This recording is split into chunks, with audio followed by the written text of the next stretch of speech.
এবার সরকার ভারতের সাথে যে গোলামি চুক্তি করছে, 10টা গোলামি চুক্তি করছে, যেখানে বাংলাদেশের স্বার্থে সংশ্লিষ্ট কোনো চুক্তি নাই। তিস্তার ব্যাপার আসে নাই, পানি বন্টনের কথা নাই, অবৈধভাবে বর্ডারের মধ্যে আমাদের জনগণকে হত্যা করতেছে, সেই ব্যাপারে কোনো চুক্তি হয় নাই। কি চুক্তি হয়েছে? আমাদের বাংলাদেশের বুকের উপর থেকে ট্রেন লাইন ভারতে যাবে, আজকে বাস ভারতে যাবে, আজকে নৌবন্দর ভারত ব্যবহার করবে না। বাংলাদেশের জনগণ বেঁচে থাকতে শেখ হাসিনা এই গোলামি চুক্তি বাস্তবায়ন হতে দেওয়া হবে না ইনশাআল্লাহ। আপনি গোলামি করে ক্ষমতা আসতে পারেন, কিন্তু আমরা স্বাধীন, আমরা স্বাধীনতা অর্জন করছি। আমরা স্বাধীনতা অর্জন করার জন্য বহুত রক্ত দিয়েছি, বহুত ঘাম ঝরিয়েছি, বহুত মা বোনের ইজ্জতকে নষ্ট করেছি, হাজারো মা বিধবা হয়ে গেছে, হাজারো বাচ্চা এতিম হয়েছে, হাজারো মায়ের বুক খালি হয়েছে দেশকে স্বাধীন করার জন্য। আর আপনি দেশ ভারতের কাছে বিক্রি করবেন না, বাংলাদেশের মানুষ তা মানতে পারে না, মানবে না, মানবো না ইনশাআল্লাহ। আজকে সেন্ট মার্টিন, সেখানে মিয়ানমারের দস্যুরা, ডাকাত দলেরা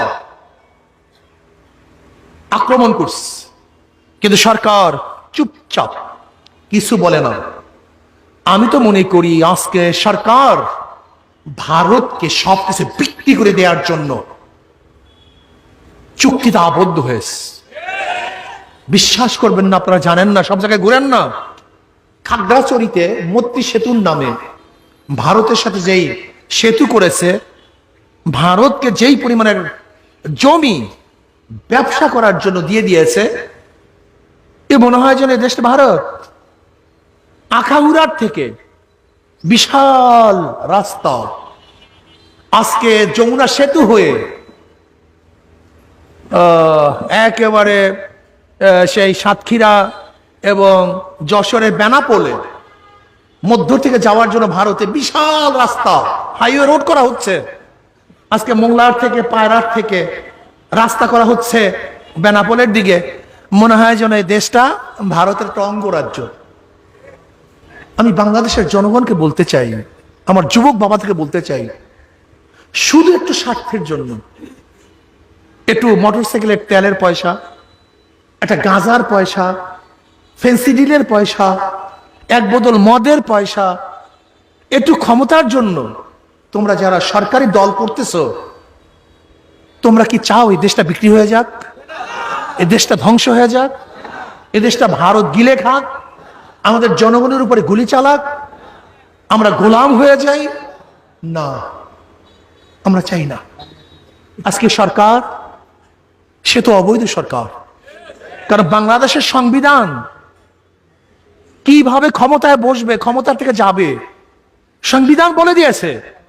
এই সংবিধানের বাহিরে যে যেই পন্থায় ক্ষমতা বসুক না কেন, তারাই অবৈধ। কাজে যেহেতু ভোটবিহীন সরকার ক্ষমতায় আসছে, সে অবৈধ সরকার। আর অবৈধ সরকার অবৈধভাবে থাকার জন্য দেশ বিক্রি হয়ে যাক, সে চিন্তা তার মাথার মধ্যে নেই। তার শুধু মাথার মধ্যে একটাই, আমি ক্ষমতায় থাকতে চাই, আমি ক্ষমতা চাই। এর জন্য দেখবেন আজকে প্রশাসনকে যা ইচ্ছা তাই করার সুযোগ দিয়ে দিয়েছে। যত বড় খাও, যত বড় ঘুষ নাও, যত বড় চুরি করো, শুধু আমাকে ক্ষমতায় বসিয়ে রাখো। আজকে আপনি জানেন মেগা প্রজেক্টগুলি কারা করতেছে? মেগা প্রজেক্টের কন্ট্রাক্টর কারা? আর্মিরা, মিলিটারিরা। যদি রাস্তার বাজেট হয় এত টাকা, সেখানে আর্মিদের বাজেট হয় অনেক বেশি। কারণটা কি? আর্মিরা যেন কোনো অবস্থাতে সরকারের বিরোধী না হয়। এই জন্য বাংলাদেশের যত বড় মেগা প্রজেক্ট, সমস্ত মেগা প্রজেক্টের কন্ট্রাক্টর আর্মিরা।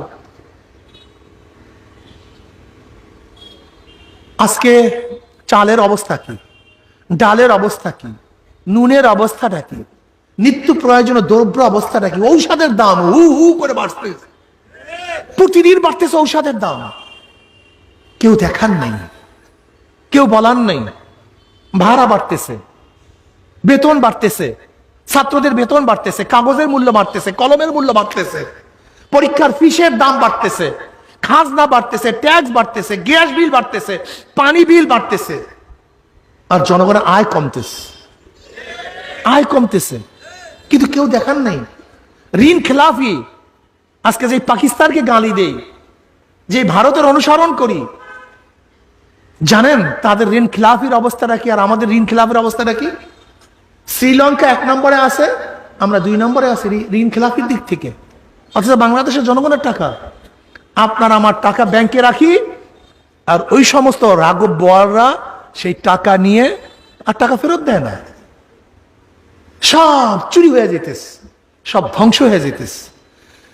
আমি সচেতন নাগরিকদেরকে বলবো, সচেতন হন। ভারত আজকে সাপের মতো আমাদের দেশকে গ্রাস করার চক্রান্ত করতেছে। আমরা ইনশাল্লাহ প্রস্তুত আছি, আমরা ইনশাল্লাহ প্রস্তুত আছি। আমরা জীবন দেব, রক্ত দেব, কিন্তু বাংলাদেশের জমিনের উপর থেকে বিনা মূল্যে, বিনা চুক্তিতে, স্বার্থবিহীন ট্রানজিট দেব না, ইনশাআল্লাহ দিতে পারি না। এই ভারতের সাথে অবৈধ গোলামী চুক্তি বাংলাদেশের মানুষ মানতে পারে না। কাজে আসুন, দেশকে বাঁচান, ইমানকে বাঁচান, ইসলামকে বাঁচান।